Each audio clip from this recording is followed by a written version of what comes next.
Hey guys, how's it going? It's Elliot Tolomic with DNB Academy here, and I want to take a look at a hack that I use sometimes to help me write chord progressions or bass lines. This is particularly helpful if I'm stuck in like a bit of a writer's block, but I need to start kind of getting some stuff going again. So we've got a very simple project.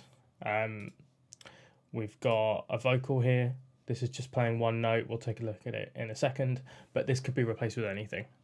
You could also imagine a note. You could put a note into the piano chords that you're writing, but I'll explain all of that in a bit. So here's our vocal.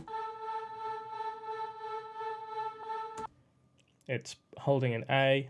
I've just got some soothe on it, just with default settings, a filter, and then this LFO.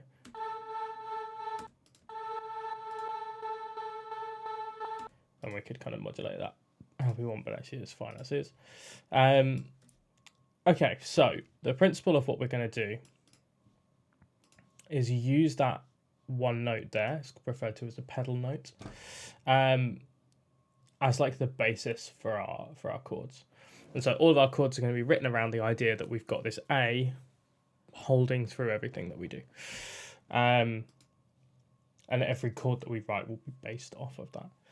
So our first chord, for example, could be an A minor. So let's write an A minor chord very quickly. So we've got an A, and let's make it a seventh. We'll do the whole thing in the key of A minor. And then we'll look at what other chords have an A in there. So as you can see, very simple music theory at the moment. We've got the chord of A minor, which obviously has an A in it, but it also has an E, a C, and because it's the seventh, we've also got a G in there as well. And so what we're looking at basically is the other chords that have the third being the A, or the fifth being the A. And then we'll look at other extensions as well. Obviously, we've only got one where the root would be A, and that's this chord A minor right here. So the other ones would be, I know, for example, a D would have the fifth being an A, so we could do a D here, and the fifth would be the A. We'll try and kind of voice it in a way that makes sense.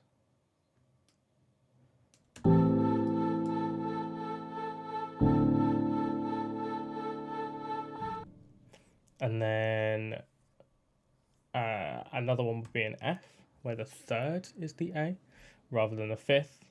So let's change that. And let's alter this chord a little bit as well. And then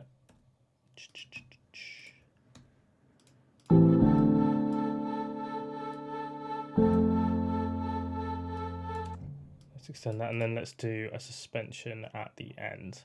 So what a suspension would be is where the A isn't the typical part of the typical triad, part of that 1, 3, 5. So you could have it as maybe the seventh, the fourth works quite well as well, being the A. And so you basically have to kind of work those notes out in your head. If you're unsure on what I mean by first, third, fifth, etc., I've done another video on basic music theory and chord theory on this channel, so you can go have a look at that and then kind of come back to this one. But we're still sort of working in relatively basic music theory at the moment. I try not to get sort of too complex because often there's no need. So if we're trying to work out what the fourth would be, just because that's a bit more complex, an easy way you can do it is just work backwards in the scale. It's really easy because we're in A minor. It's all the white notes. So that would be the fourth, third, second, first. So we know that E would have A as the fourth. It's also the fifth of the scale, which is quite nice.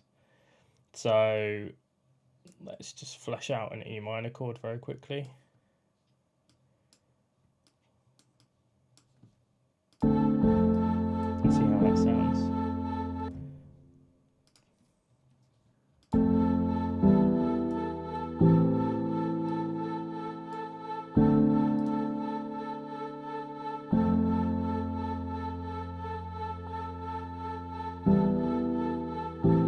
you can obviously juggle these chords around as well. So if you wanted to maybe start on the F and then move to the D and then the A or whatever, and as well move the voicings of the chords around, etc. So there's like room to play within that.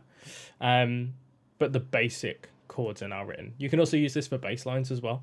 If you basically like remove the extensions of the chord, but like picture the chords in your head. So I don't have to like fully flesh them out and then just write a bass line based off of that. So the E, I could still be like, well, the A is like a suspension held over the E, even if I've just put the E in and there's no like A in the chord, because you're implying chords basically, where you've got that A held and then you're writing bass notes underneath. And in that instance, I would literally just put an A, a D, an F, and an E in there. So yeah, nice simple little trick. This has saved me a bunch of times. It's great with remixes as well. If you want to like change up chord progressions and stuff, you can take like elements of a remix and then write the chords based off of the notes that those are playing, and you can change keys and everything else, and it still works. But yeah, if you guys want any tutorials on the vocal as well and where that's from and how I've made that, drop us a comment below. Any questions, let us know, and I will see you in the next one.